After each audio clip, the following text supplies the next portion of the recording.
Fonction de régulation, cette fameuse police intérieure, n'a pas été supprimée. Non, elle a été délocalisée. Elle n'est plus en nous, mais tout autour de nous. Et ce tableau illustre parfaitement le basculement.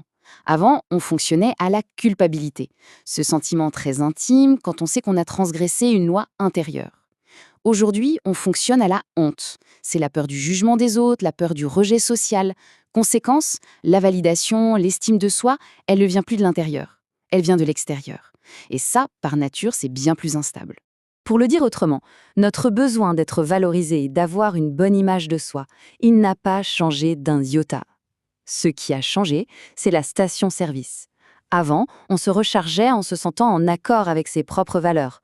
Aujourd'hui, on cherche cette recharge dans les likes, dans l'approbation du groupe, dans le regard des autres, en permanence. D'accord, mais alors, quelles sont les conséquences concrètes de ce déplacement? Comment est-ce que ça change notre façon de penser et d'interagir en société? On rentre dans ce qui est une véritable boucle de validation.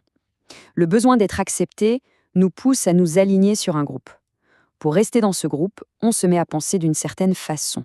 C'est ce qu'on appelle le raisonnement motivé. Le problème, c'est que ça creuse les divisions, ça mène à la polarisation, et au final, ça fragmente la société en plein de petites tribus qui ne se parlent plus. Cette idée de raisonnement motivé, elle est vraiment, vraiment cruciale à comprendre. Le but, ce n'est plus de raisonner pour s'approcher d'une vérité objective. Non, le but, c'est de raisonner pour défendre son identité et sa place au sein du groupe. La loyauté au groupe devient plus importante que la vérité elle-même. Et on arrive à ce paradoxe assez fou. D'un côté, plus de grandes règles morales qui s'imposent à tous, on a l'impression que tout est permis. Mais de l'autre, la pression de l'opinion, la peur d'être annulé socialement, eh bien, ça crée un contrôle social qui est parfois bien plus rigide et bien plus angoissant que l'ancien surmoi. Cette comparaison, elle met le doigt sur une inversion assez fascinante. On est passé d'une rigidité morale, qui était basée sur des principes internes, à une rigidité qu'on pourrait qualifier de narcissique. C'est une posture défensive, centrée sur la protection de son image et la recherche de validation. L'émotion qui domine, ce n'est plus la culpabilité, c'est l'anxiété sociale.